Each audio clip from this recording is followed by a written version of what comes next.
est permis avec la tomate farcie. Bonjour et bienvenue.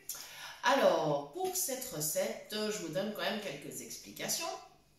Déjà, c'est la pleine saison des tomates. Très bonne nouvelle pour nous. Enfin, pour vous aussi, si vous aimez les tomates farcies. Et on va explorer un peu les possibilités. Alors, depuis quelques temps, on a décidé de lancer des défis à notre brigade de Phoenix Cuisine Pratique. Et donc, ce défi-là, eh bien, ça va être de réaliser une recette de tomates farcies. Alors, déjà, j'en ai préparé quelques-unes que j'ai simplement ouvert et vidé. Alors, normalement, on enlève le chapeau dessus et on vide. Et ensuite, on remet le petit chapeau. Bon, moi, j'ai une méthode plus simple et puis qui permet de mettre un peu plus de farce. C'est d'ouvrir la tomate en deux, simplement, voilà.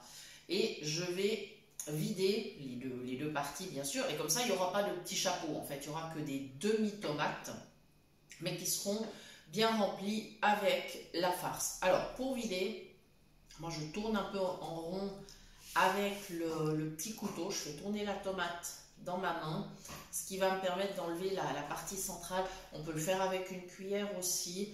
Moi, je trouve plus facile avec le couteau. Chacun fait comme il veut, il n'y a pas de problème. Voilà, donc c'est parti comme ça. Là, c'est la dernière. Je voulais vous montrer cette technique, je voulais vous l'expliquer. Donc, voilà. Celui-là est un petit peu plus récalcitrant. Et ben voilà, fini par y arriver quand même. Voilà.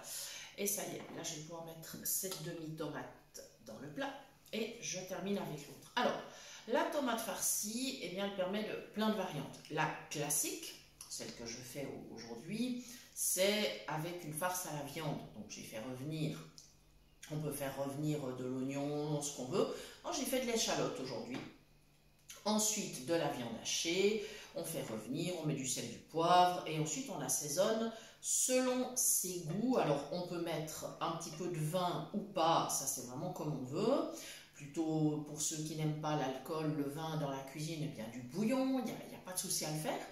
Voilà, on laisse mijoter pas trop longtemps, il faut tenir compte que ça va cuire dans le four encore. Donc voilà, pas trop longtemps, on ne laisse pas surcuire la viande. Et moi, en dernier moment, j'ai ajouté des petites herbes, j'ai mis thym et origan frais, parce que voilà, en ce moment, on a des herbes aromatiques, donc c'est le moment d'utiliser. En hiver, eh ben, on peut privilégier peut-être des épices, il n'y a pas de souci. Voilà, donc ça, ce sera ma recette.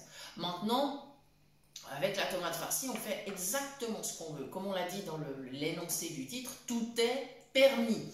Donc, vous pouvez farcir avec de la viande, avec du poisson. On peut faire des tomates végétariennes. Il n'y a absolument aucun problème. Voilà, maintenant, je vais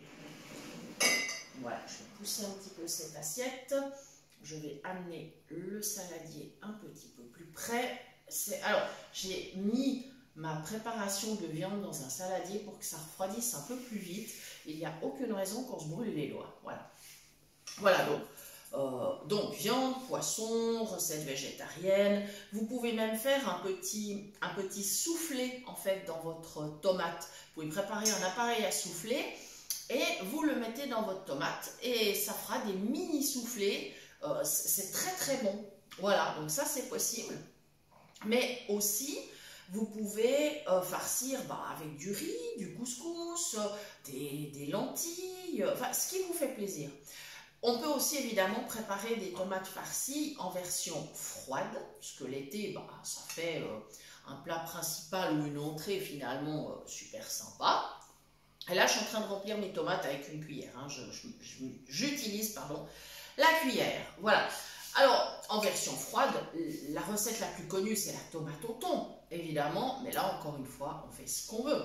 On met de la macédoine, on met l'une ou l'autre des salades, des mousses.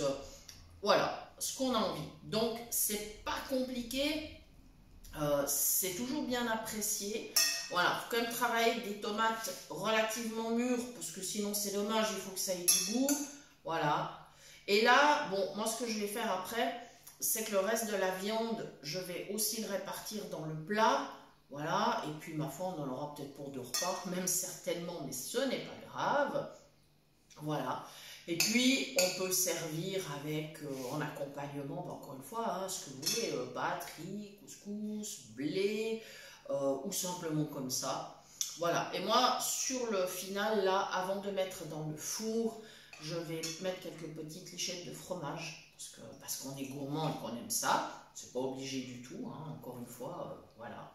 Donc, ce qui serait sympa, c'est que vous nous indiquiez dans les commentaires quelle est votre recette préférée de tomates farcies. Voilà, ça nous fera super plaisir si vous nous indiquez ça. Et puis, bah, je souhaite bon courage, bonne chance à toute la brigade pour ce défi qui leur est donc lancé sur cette semaine. On ne fait pas ça toutes les semaines, mais cette semaine, on fait un défi. Donc, c'est parti pour une semaine, le défi tomate farcie. Voilà. Donc, je crois que j'ai fait le tour de la question. On ne laissera pas dans le four trop longtemps, à 200 degrés. Moi, je vais mettre 20-25 minutes. Le but, c'est que la tomate soit cuite, mais disons que ça ne soit pas surcuit non plus. Voilà, donc je vous dis à très bientôt pour de nouvelles idées cuisine. Merci de nous avoir suivis.